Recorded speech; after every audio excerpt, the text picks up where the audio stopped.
Welcome to Talking Sports and Fitness with Zeke. I'm Zeke, sometimes also Mike Zielinski. Back with us again is Mike Moyer, who is a owner of FC Revolution, coaches about 4 or 5 teams, longtime high school coach.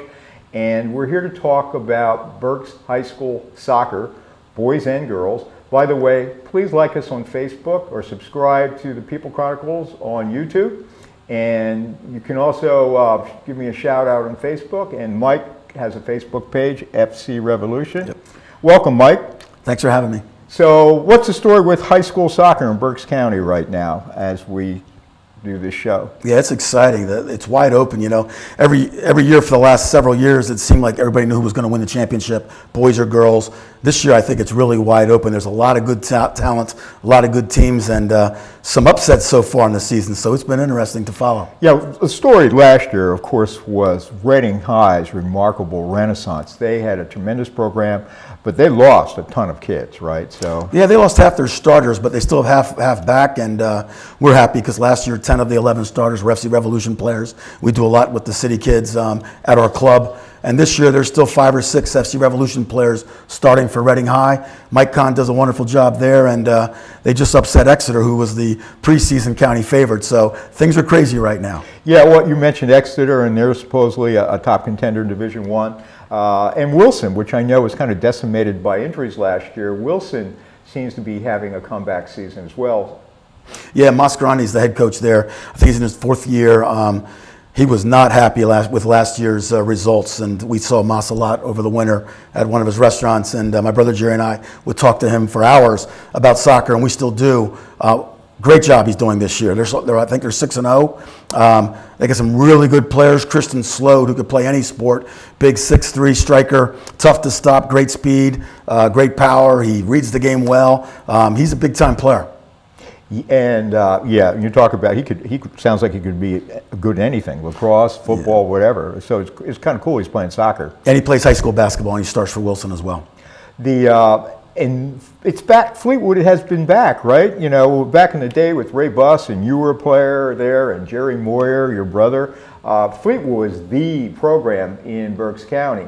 Then they kind of dovetailed a little bit, but they're back. The last year they had an excellent team, and they're very good again this year, right? Yeah, Fleetwood never dove too deeply.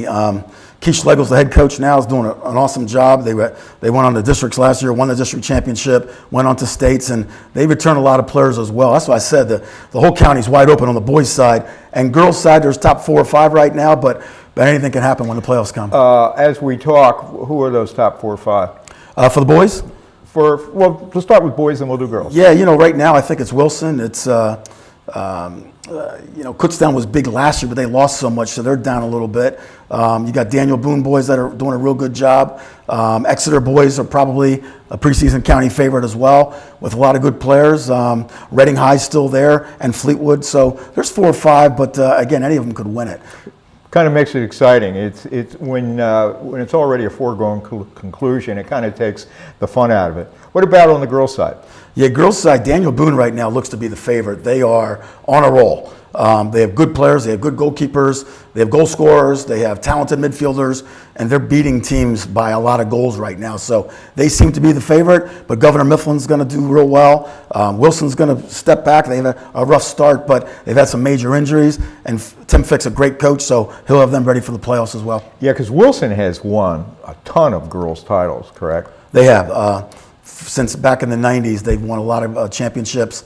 They continue to do so. And again, Tim Fick, a couple years ago, since boys and girls soccer came into the same season, he was coaching both. So he had to make a decision, very tough decision, heartbreaking decision. I was surprised he gave up boys for girls. Yeah, you know, he could coach anything, but he had to make a decision. So I wasn't surprised. I mean, he's good at both. And in fact, the year when he left the boys, they went to the state final. So he had a lot to do with the success of that team. And then Mas Grande took it from there.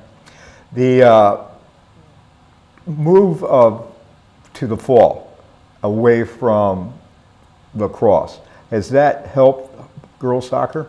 Yeah, I think it has. I think the biggest problem with the girls soccer moving from the spring to the fall, other than Fick having to lose one of his jobs, is the refereeing. Now, the fall used to be easier. Like a signer could assign the referees. They could cover most of the games in the fall because it was just boys. Now there's games every night, 6 nights a week. So the referee shortage is tough. I know they're trying to implement where one JV referee kind of helps out with the varsity, so they're trying mentoring right now, but it's a problem. And what's the quality of officiating like? No, I think it's good. I mean, the only problem now, the game is so fast these days.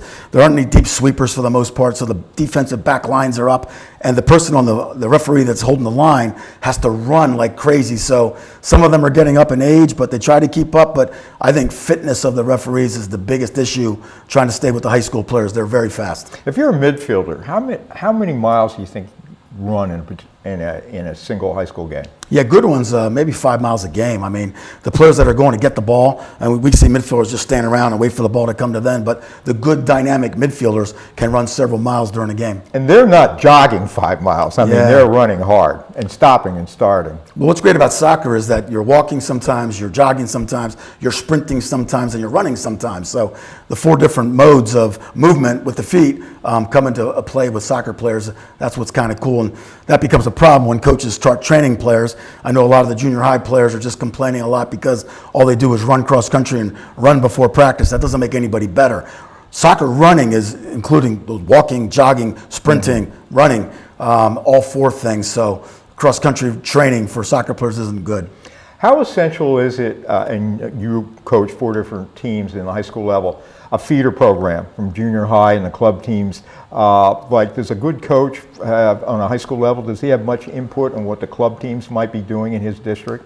No, in fact, I think it's going the other way for soccer. Like, basketball's still pretty good. The high school coaches trickle down with what they want, how the offenses should run for JV, then middle school. But for soccer, it's a lot different.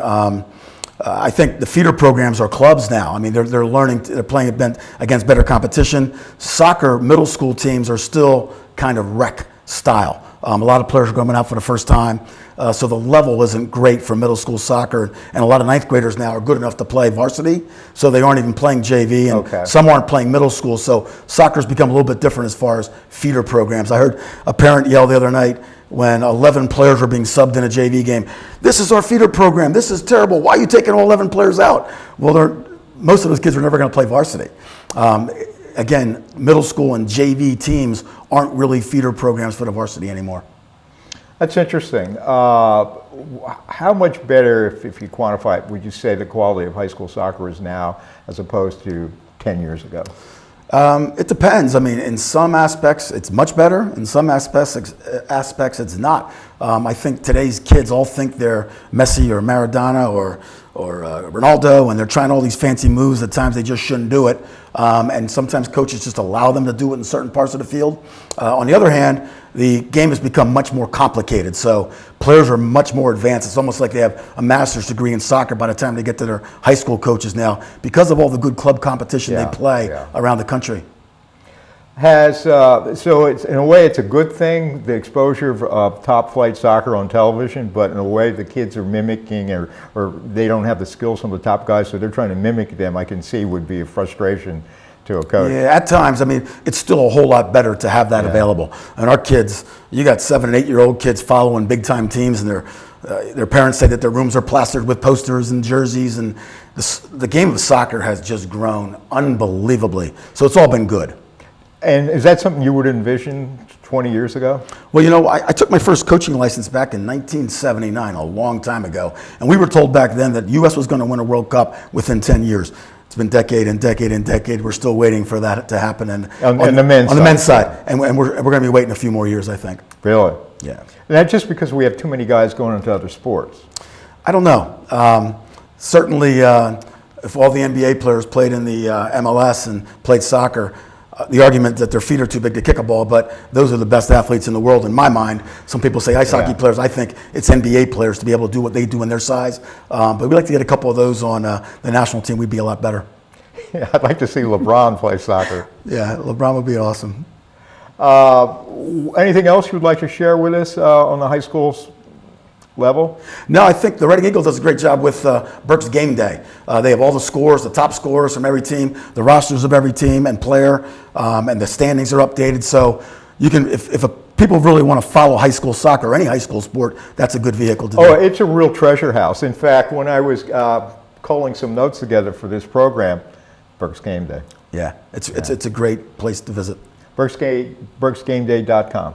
I think it's ReadingEagle.com and Berks Game Day. I'm not real sure. No, it has its own site. You know, it's It's a BerksGameDay.com. spin-off. Yeah. Yeah. So, and what's the FC Revolution website? Our website is fcrevolution.com, and you can find us on Twitter, and you can find us on Facebook.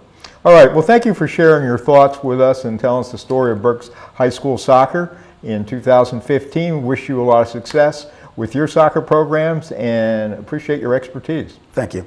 All right. Take care, everyone.